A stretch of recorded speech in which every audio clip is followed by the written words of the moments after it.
Hey guys, Possum Sausage Forge here. So I had a guy on a Facebook group asking about how the fly is supposed to look and supposed to work in a flintlock on the tumbler.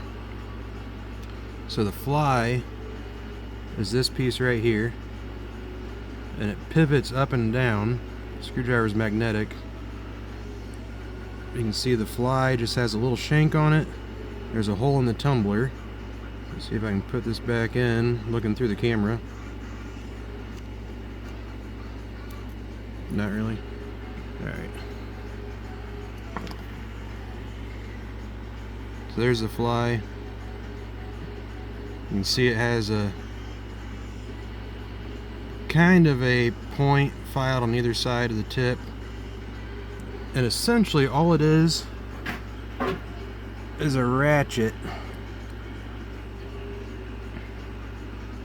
So the idea, this doesn't work the best because I had to take the bridle off in order to expose all these parts. With the bridle on, it works just fine. Now, I'll see if I can do this one-handed with the camera going. But the idea is, as you pull the cock back, nope, see, it didn't do it there. Let me oh, not sure how to do this. Maybe I can set you guys up on there. Okay, let's try this.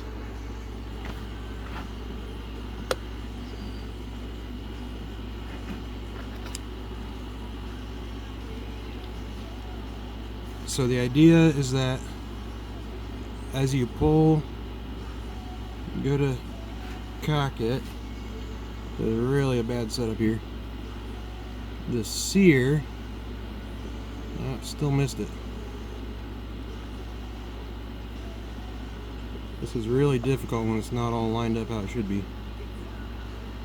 But the sear, okay, so it popped the fly out, but that right there was the effect. The sear, or the fly, excuse me, sticks out past the half cock notch. So as you pull the cock back, the sear rides on the tumbler and falls into the half cock notch and pulls the fly back out of the way. And then as you go back into full cock, now, because of that ratchet action that you saw, so right there was the half cock. As you come on back into full cock, the sear falls back behind that fly. So now the fly is just floating in here. And then when you pull the trigger, if you have a hair trigger, a set trigger, or just a extremely good trigger control, when that sear comes up out of the way, that'll prevent the sear from falling back into the half cock notch because it can ride over the fly. So I'm going to pause the video, I'll put the bridle back on and see if I can show it with the bridle. Alright, here we are with the bridle on now. You can see the fly is way back here on the tumbler. So as I pull the cock back, there's the fly coming up. The sear, see how that sear caught on the fly and kicked the fly back out of the way? So we're engaged in the half cock.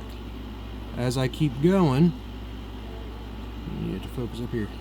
That sear overcomes the full cock notch and the fly. So now the fly is in front of the sear. You pull the trigger engaging the sear, it pushes that fly forward and it'll kick that sear the rest of the way out of the way. So again, going forward, there's that fly coming up. The sear catches just the tip of the fly and can fall into half cock. Then as you go all the way into full cock, the fly kicks forward to the sear. So when you pull the trigger, Well, let me explain here. So the issue is a set trigger, or the standard trigger like on my gun, it's just a single trigger. So you pull the trigger, it's directly pushing this guy up. So if I yank the trigger, I could pull that thing way down. You know, it's going to clear just fine. A set trigger, you pull, what is it, your back trigger is your set, you pull that, and it's a spring-loaded trigger bar. You're pulling that trigger bar down, and that trigger bar rides right under here. So you pull that back trigger, it pivots down, clicks out of the way. Now your front trigger is hanging on to that bar very lightly. So when you just bump that front trigger and pull it out of the way, this spring-loaded set trigger comes up and smacks the bar. So you just get one little smack. Well, the problem being, if that smack is so light or spring not powerful enough, whatever, it'll come up and smack that. But because it doesn't have constant pressure, it could smack it. Your hammer, the cock, starts to fall, and then you'll catch your half cock notch. So by having that fly in there, it'll prevent you from catching the half cock. So actually on my 36 caliber rifle, I don't even have the fly in there. It was just, didn't feel like putting it in because I have a single trigger, don't need it. Went ahead and put it in on my 50, but I need to do some sear work on this actually, because you can see I have quite a bit of trigger pull before that gun goes off. It's smooth and it's clean, but there's a good bit of travel. You can see it amplifies it over here because you have even more length from your pivot. But yeah, the fly is a very easy part to make. Really nothing to it. I would definitely make it out of a hardenable steel. Doesn't have to be anything special, just a piece of a spring. You could make it out of that. You know, a spring is soft enough you can cut it with a hacksaw and file it with a good file and not have to worry about doing any heat treating. But basically you need that round pin to drop into your tumbler, and then you want the thickness of it to be even with your tumbler, so that way everything can float inside here. You can see I've got a little bit of side-to-side wiggle on the fly, and the fly is hardened. It's not as hard as the tumbler or the sear, because I'd rather replace a fly than to wear out a sear and have to replace an entire sear. But you want a little bit of toughness in there, and then you just need it to stick out ever so slightly proud of your half-cock notch. Now, I don't really care for how sloppy this one is, but it works. But you just need the tip of that to be ever so slightly proud of your half-cock notch, and then just a little bevel on each side, so that way that little bevel is so your sear can easily ride up over the fly when you're cocking the gun, and so that way the sear can ride over it easily when the gun goes off.